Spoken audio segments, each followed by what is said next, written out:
Spoken Word Poetry Slam on Travel and Self-Discovery by Rob Roems.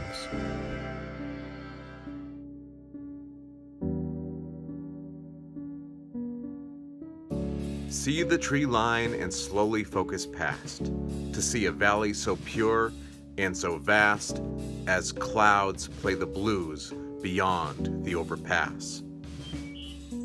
While they roll in, bluebirds sing, and benevolence of irrelevance from nature start to ring. We've reached the highway, just follow the skyway to the blue yonder to begin.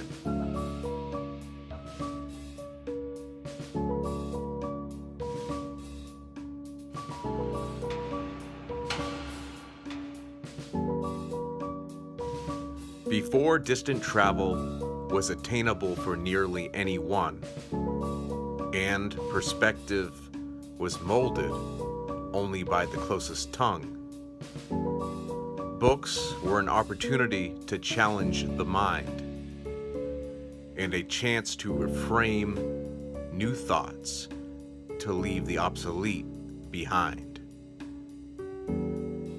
Twain recognized how relative views could be, and through travel and writing could now challenge what was accepted as reality.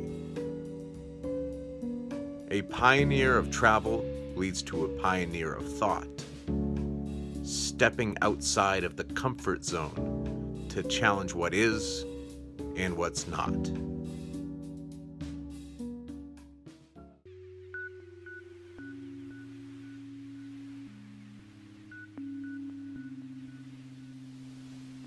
Try to not stop just to smell the familiar roses, as repetition and proximal affection can turn to contempt and jaded perception.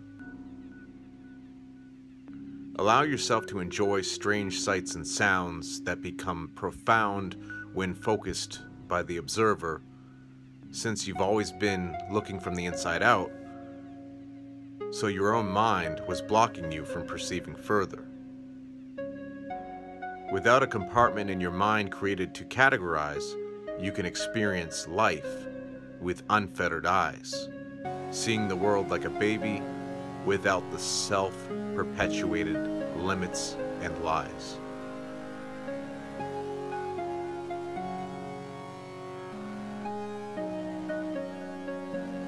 Pushing further along the high pass, as brothers' commiserations reflect from broken glass of past. Stages of life combine at one single point in time, but for this timeline, no one will fall behind. Dreams and compromises are sifted through, looking for life's golden nuggets as we physically work our way through too. Ideals and realities compete on this vision quest as the hike massages the mind so realizations can freely manifest.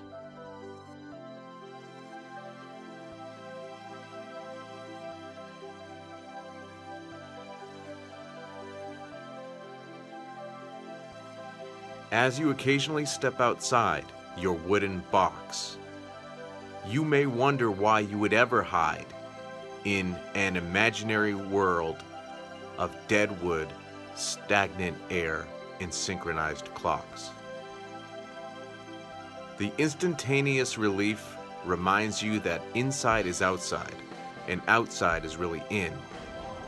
This is why that cool air feels so good on your skin. That air cleanses and stress goes away while your body is recharged and illuminated by the very last sun ray. As the sun crosses with the moon and we mark that another cycle is about to begin, you should be aware that you are always home and there is no heading back in.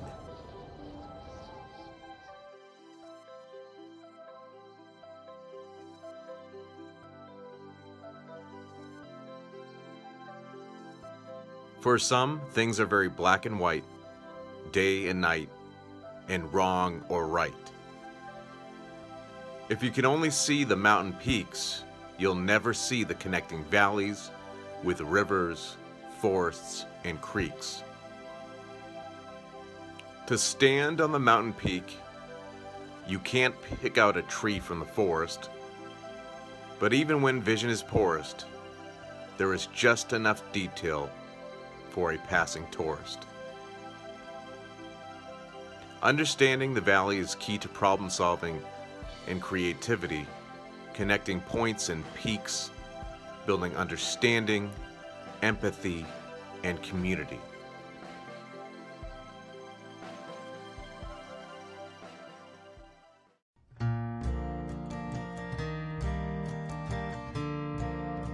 I was told that down in that valley ahead, life is innate and body and mind are easily fed.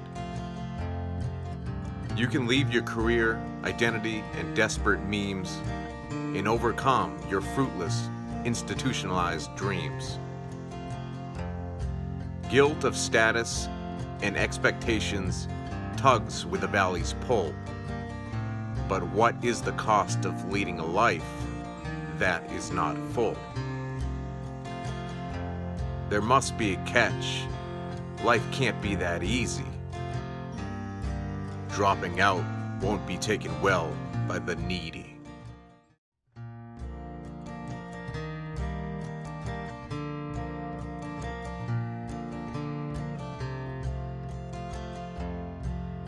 You are taking a deep breath, and there lingers a certain high. Something about this place feels different, and you just wonder why. As you pass by your new neighbor, they ask, "What do you do?" If your answer is about your career, that's not the answer that they are expecting from you. Life is almost too straightforward here, but you will adjust in time. It's hard coming here with that tense, coastal mind. Forget your future, your past, and only keep the present in mind.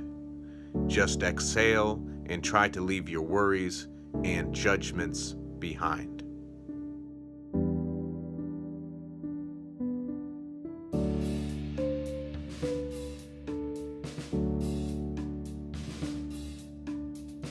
Ever since I could remember, I would wander away.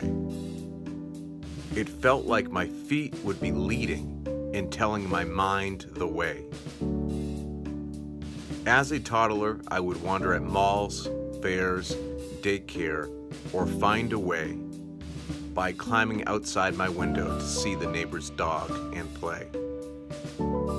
At 5, I managed to leave the school grounds, and before I knew it, I was in a quiet park with no more classroom sounds. I managed to sneak back into school, so why even follow a human-created rule? It felt so profound. Limits were for others, I decided. What they call being lost, I call being found.